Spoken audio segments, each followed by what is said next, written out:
Hey guys, hope you're having a great day. This video is going to be all about being pregnant and things that can help you and some tips that can help you so that you can maintain your sanity when you're pregnant and get some things done in your home. So for myself, I've had 10 different pregnancies, so I've been through this multiple times. And if you watched the last video, I have all about those first few months of pregnancy and how you're feeling and just some tips to help you so that you just don't feel overwhelmed with all the things that are going on in your home. Just keep it to a bare minimum. So this one is more about preparing for baby.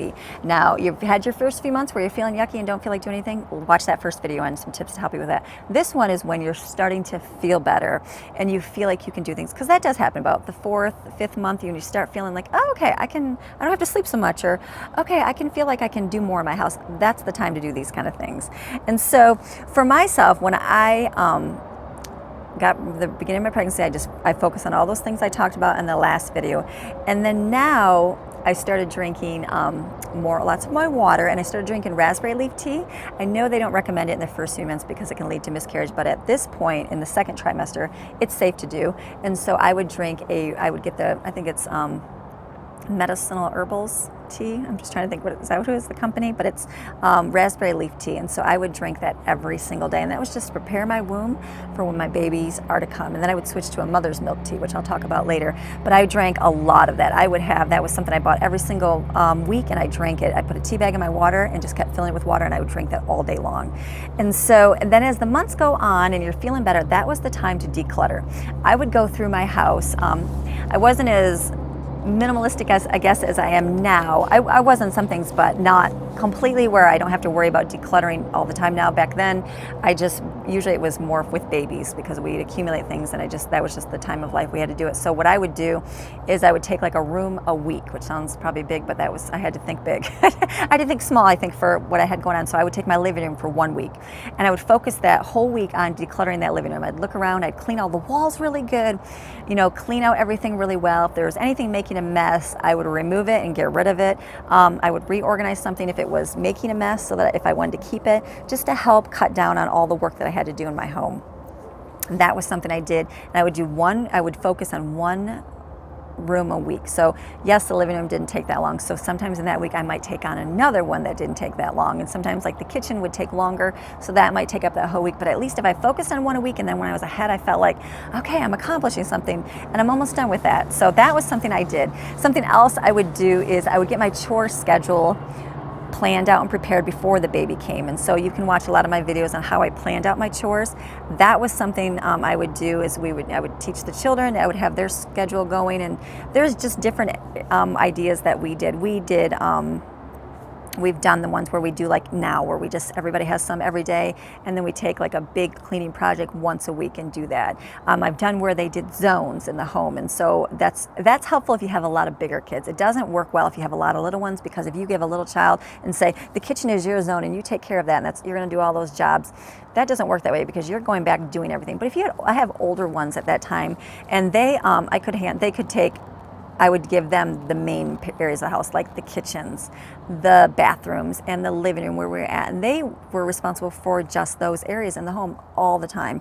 And they did well with that. And that worked so good, because I never had to worry about cleaning up the kitchen. I never had to worry about picking up the living room, because that was always taken care of. And so that's nice when you have bigger kids. The zone area of cleaning was good for that. But then as they got older and went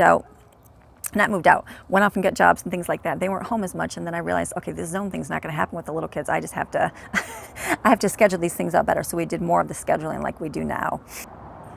Another thing I would do was I would get my children as independent as I could at this time.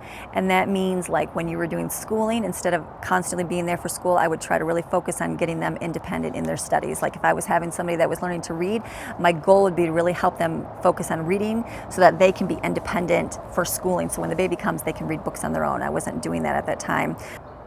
We also I focused on nap time. Would be when I would do big schooling with like a math and stuff like that with my older child, and that's what I would really focus on during nap time. I would usually take a nap, and then I would get up after an hour, and that next hour I would do math with an older child. But everything else, I got them pretty set where they could do things on their own independently, so that it wasn't like me always having to be there. We did a lot of read aloud times when I was nursing a baby, and so that's a good time to sit. I would literally be reading. I remember reading with my little ones, and I would just want to fall asleep, and so I really had to focus on staying awake sometimes. But we really enjoyed reading, doing a lot of read aloud books. And we didn't have questions or anything else. We just sat and read books. And so they really enjoyed the read aloud time when we had nursing babies, because eventually they're going to get up and start moving around and you're not going to have to sit there as much. But in those first few months, that was something we really did a lot. If you have a household binder, I talked a lot about this in my other videos. Back then we did household binder and it had all my stuff organized, my meals, things like that. But nowadays everything's on the computer and on your phone, so you don't really need that as much. But if you had a household binder, I would get that in order at this time. And that having a household binder would be getting your schedules into play, getting your meals kind of planned out for the month, and having all your information organized. And that was something I did during the pregnancy. Another thing to do when you're preparing for your baby is work on character issues with your child. If you are dealing with something with a child like not listening, not obeying, before baby is the best time to get that working. I know for myself, I would have, I made sure that my toddlers, if anything else, they learned to come when I called them, because when you are nursing a baby and your toddler's off somewhere and you don't know where they're at and you call them and they don't come, it's so hard to get up and have to carry that baby and go look for the toddler to see what they're into. So we really focused on quick obedience when they were toddlers and coming immediately when called. That was something we worked on praising. We would make the first times like they go in the room and I'd call them and tell them to come, and then they would come, and then I would reward them with a little chocolate chip or a little jelly bean. And so we made it more of a game so that they would learn to come. Then I would wait till they were, engrossed in play, and then I would call them. And then if I always have like older child there, so when I called them, they would say, okay, because they wouldn't always listen right away, and they would have the older one, okay, mama called you, let's go get mama. And then they would run to me, and then I would give them a chocolate chip or something little just to reward them. And so we worked on that consistently so that they learn to come when I call them, because when you have a baby, like I said, that's a hard thing to do. And then also if you have, we had a lot where that they were just turning a year old or a little bit under a year old when I had the next baby. And so, not under a year old, they were always over a year old, but I would work on something called blanket time. And what that means is I would put a little blanket on the floor and I would just give them like 2 toys. And so I'd put the baby on the floor and they would sit there, and we started out for just like 5 minutes at a time. And so I would put them on that blanket, and then I'd set the timer, and then I would just, every time they started to crawl off the blanket, oh, no, sit back here. And so we did that, and every time they crawl off, sit back here, no, sit back here. Give them the toy to play with or the book to play with. And I only had certain toys and certain books for the blanket time. And we just worked at that. The first day we did 5 minutes. Then we do it again the next day for 5 minutes. And then I did it again the next day for 5 minutes. And as they sat, and it wasn't an issue that I had to tell them to sit there for so long, then I would move it to 6 or 7 minutes. And then I would keep doing that over and over. And I keep praising them every time they're done. Yay, we did our blanket time. You did such a good job. We worked our way up in small increments. We did that until a half hour passed. And that was great. And every time, and sometimes they cry and say, oh, no, we're not going to cry. This is blanket time. This is fun time. And I had them sit there. We didn't have them be loud or screaming. It was just a quiet time for them to look at a book or look at something. And it's good to help them get their attention span to do that. And then I also did that with my older ones where they're more like preschool age children, and I would use a bench, and I would set them on the bench, and this is good training for church as well. And I'd sit them on their bench, and we would listen to like a Bible story or something. Either I'd read to them or I'd put a audio CD in, and we'd start out for just, when the older ones, we'd start out for maybe 10-15 minutes, and they had to sit there, and they weren't allowed to move around a lot. They weren't allowed to talk. They weren't allowed to fidget. And I would say, no, this is our quiet time. We're going to sit and listen. And we did that every single day. This takes time to do, moms. Trust me, you just have to schedule it in your day. But then they would learn to sit. We worked our way up to a half hour, and then with those guys it was up to an hour. And guess what, when we were able to go to church, our children always came to, they didn't always, but we taught our children to come to church with us. And so in the beginning we didn't, they always went to classes, but after a while they learned to sit with us in church. These are great for church because when you have a baby and they want to get down and go play and crawl around, it's so frustrating as a mom having to take care of a baby at church. And so I would put my little blanket down at church and have them sit on that. And I knew for a half hour that the child would sit there quietly and play with their book or their toy that didn't make any noise. And that was a great stress relief for me as the mama. Or if I was going to a ladies group and I wanted to be able to interact with the moms and not have to sit in the corner holding on to a baby trying to keep them quiet, I could put that blanket down and they would sit there for a half hour really well and just play. So it's a good training skill. It's good to help them learn to have some self-control and some focus. And I also did it for my other ones to learn to sit. And then now now they're old enough, but they were all able to sit through church for an hour and 2 hours at a time without kicking or being loud in that. And that I think is a stressful thing. When you're a mom and you have to take care of little ones, especially in church, it's like you might want to opt just to stay home because it's easier. But if you teach and train them and you work through the week with them, when Sunday comes, it's not a big deal because you've already worked consistently with them. So I encourage you to do that. Even if you don't go to church, just do it so that you can have some time where you can put your little toddler in the blanket and they're going to sit there for a set amount of time. Not for, I don't recommend over an hour or a half hour for a toddler, but up to a half hour is a good time for them to sit and learn some control and be able to sit and play with something. So that was something very resourceful that I did, very valuable that I did. And then I also would do a lot of freezing meals, and so that's something we did a lot of because I wanted to prepare, and that's like all these once a month freezer videos. That was something huge, and I even was looking at my list of what I did back in the day, and so we did the same thing we did now, and that was lasagna. We had meatballs, we did enchiladas, we had a pineapple salsa chicken, tater tot casserole, chicken pot pie, meatloaf, burrito casserole, and individual bean burritos, individual breakfast burritos, individual pancake muffins, pumpkin chocolate chip muffins, cookies, French toast sticks, energy bites, and bars. And then I also had a list for my simple meals, things that I could throw together in a skillet, and that was like our sausage, red beans and rice, spaghetti, fettuccine and sausage, a cheeseburger casserole, haystacks, lentil rice casserole, sloppy joes, beef stroganoff. These were all easy things that I had planned out for when I knew the baby was coming. I had some simple meals planned out to do, things that my husband could help me with if he was able to do that. Things I could just throw in the oven if I was having a really rough day. Those were things to do. I also recommend stocking up on groceries and your household supplies. Right before baby, I would do a huge trip and then have everything stocked up so I wasn't running out of anything. I didn't have to have my husband run to the store for things. And then I had a little tiny list because obviously I didn't know when the baby was coming, so I'd have a little list that my husband could just run to the store and pick up a few things that first week or two when the baby was little, so I wouldn't have to take the baby out into the store with germs. Something else I did is I also changed out the seasonal clothing. Even if it was right before a season, like in the spring or summer and winter time, if it was a few months before, I would still get it out so that I wasn't having to do that when the baby was arriving. So that was something else I did. We just kept extra in the closets and the drawers. And then in your last month right before a baby, that's when I would say wash all your baby stuff, pack up your hospital bag, and get out some nursing clothes. Set up your baby's area and get ready for your new bundle of joy. Life after baby, it's busy. It's an adjustment. I know that. Sometimes I know for myself, after being pregnant in those last few weeks and in getting everything done in the house, and I feel like everything was set, getting on my meals and being ready, and then it was like the excitement of baby, and then it was those first few days, it was like I had so much energy because I wasn't pregnant. I was like, wow, I have energy, and I wanted to stay up later. I was like, ooh, I can stay up till 10 o'clock tonight, and ooh, I feel good. But I learned that even though the baby's sleeping a lot those first few days, it was important for me to rest as well, because eventually that sleep cycle switches and you are up all night long with babies, or you don't get that sleep. So those first few days, even though you feel like staying up late watching the extra movie, go to bed and get your rest. Trust me, I'm telling you that from a mama who knows.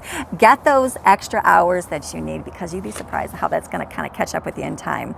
And then the reality of having a home full of children is that you're going to be tired. It's exhausting. It's exhausting, tired work. It's so tiring. I've lived on like 3-4 hours sleep for years, and I think now when I just get a few hours sleep at night, I'm like, oh my goodness, how do I even function? How did I even function back then with kids? But you just have to do what you did. I didn't have anybody to help me with my babies. I didn't have the luxury of somebody coming over and staying with me when I had little ones. It was just me. I took my time in the hospital. I got the sleep that I needed, and then when I came home, I knew that it was on, and I just had to do it. But I also remember that my kids, it wasn't their choice that mommy's so tired all the time. So it's important for mamas to remember to smile at your babies, to sit down and take that time with them, to listen to their silly stories that make no sense, to sit there and listen to them tell you funny jokes and you just want to laugh and go, okay, what was that? It's important to smile and take that time with them so they know that they are loved. One thing I've also learned, I remember way back in the beginning, is bend down and get on your child's level. When your child's talking to you, they're constantly looking up at you all the time. That can be tiring for a little kid that has to look up at mommy all day long.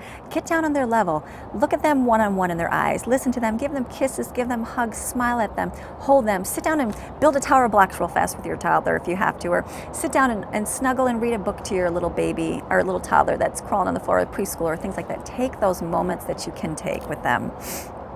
When you start feeling that creepy attitude and like feeling like you want to crawl out of your skin, because been there. Stop, take a breath. Okay, regroup, refresh. Sometimes it helps just to step outside and get a 5-minute break outside, especially when you're stuck in the house with the little ones all day long. I know people have asked me how I deal with depression and things after babies, and yeah, I dealt with a lot of depression. I also dealt with a lot of depression, I think, in those first few pregnancies because I was dealing with that just on a regular basis. And if you watch a lot of my videos about living the abundant life, I share how I've overcome and worked on those things. And I think that it becomes a deeper issue as well, like dealing with offense, dealing with unforgiveness. And I think when you're pregnant and all those hormones come up, you start like reliving and replaying things. And it's very easy to prey on that depression, that sadness. So it's so important to deal with those issues in your life. And so watch the videos on living the abundant life. That will help hugely, I think, so that you don't deal with it during pregnancy.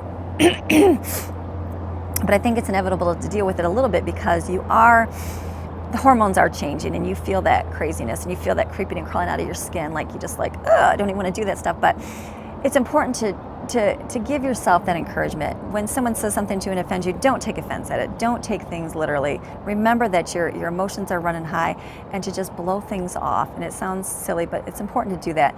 It's important to get out. I know it's important to get out. I know myself, even my husband was so good about, he worked a lot. He worked 60, 70 hours a week when we had babies. So he didn't get to help much during the week. But on the weekend, he'd say, okay, we're going out. And I'm like, what? And so we would just pack up those little babies in the car and we'd go drive. And we'd drive a lot. And so I was like, and most of those drives, I literally just sat there and stared out the window. And my poor husband, I'm like, you are a good man, because he would take me, he would go get me a Tim Hortons coffee, and then he would go get me something. We'd just get Subway or whatever it was. He would just get me something to get me out of the house, because it was depressing to sit around with babies all day, if that's all you're doing. And so he was so good just to get me out. We would go to the park a lot, and he's like, okay, let's just walk babies. He'd put them in the stroller and he'd push them, and then I would just walk around the park. And sometimes I didn't even talk, and he would just talk my ear off. And I was like so thankful for a husband like that. And so he might not have been able to help much during the house and with regular chores and taking babies at night and that, but when the weekends came, he made sure to get me out of the house, because he knew that he wanted his wife to be sane. He knew that he needed to do what he could do, and that was something he did. So we would just drive, and the babies, sometimes they'd cry in the back seat, but he would just keep driving, and sometimes I'd just stare out the window, and I'm like, oh my goodness, I just feel so awful. I don't enjoy anything. He's like, honey, I know what you need. And so I love my husband for that. And so he really did, because he knew the cycle of it, how it was going to work out. And so he knew that he wanted to help maintain my sanity as much as he could. So try to get out as much as you can. Even if it's just getting out in your yard, if you've got to dress up those little ones and just take them and walk around your yard, that will help with some of the depression, I think, when you're dealing with that. And also remember that your body's going to be running low on energy, so it's important to keep eating healthy. It's very tempting just to eat whatever because you feel awful, but try to keep up those good health habits that you kept through pregnancy, especially if you're nursing a baby. I would drink a lot of mother's milk tea. That was something else I drank all the time after baby, and so it kept my milk supply up hugely. And so that was something I did. I kept a lot of water in me, and I kept a lot of fresh fruit and vegetables in my body after. So keep snacking on things throughout the day. And remember to simplify things. When baby's here and life gets busy, it's okay if there's fuzz still on your floor, if there's little crumbs on the floor, you can't get to all the cleaning that you want to get to. You'll get to that eventually. Just like in the beginning of your pregnancy, you'll get to everything you need to. Just simplify your life as much as you can. Keep your sanity. I think that's the most important thing. It's like, because you can get so busy with babies and so busy with taking care of kids, and it does take a mental toll on you. And so it's important to rest, get your sleep. When you don't get sleep and you're sleep deprived, it's going to take a mental toll on you. So get the rest you need. Don't watch TV. Don't watch TV. I only watch little kid shows, and we watch so many little kid shows. Rest, sleep, stay off your phone if you can. Read some encouraging blogs, watch some good videos of encouraging mamas. But don't do anything else. Just shut it off. Get the sleep you need. Get outside for a few minutes. Drink lots of water. Keep the fluids in you.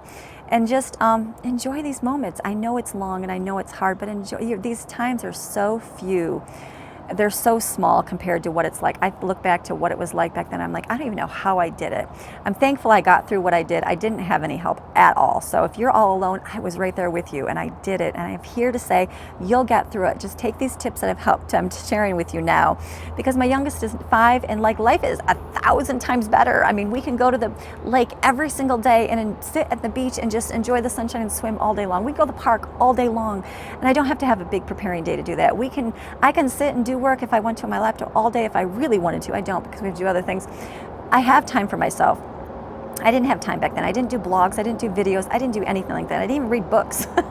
I just read little magazines that I would get in the mail about being a homemaker and things like that. And I would talk to my friends a little bit if I could, but I didn't get to do what I do now. So prepare before baby. take the rest you need, enjoy those little moments with your baby, because all this time passes and you will get back to life as normal. So, okay, I hope you enjoyed this video and sharing of how to survive life through pregnancy and with beginning with a life with a new baby. So I will see you guys tomorrow. Okay, bye-bye.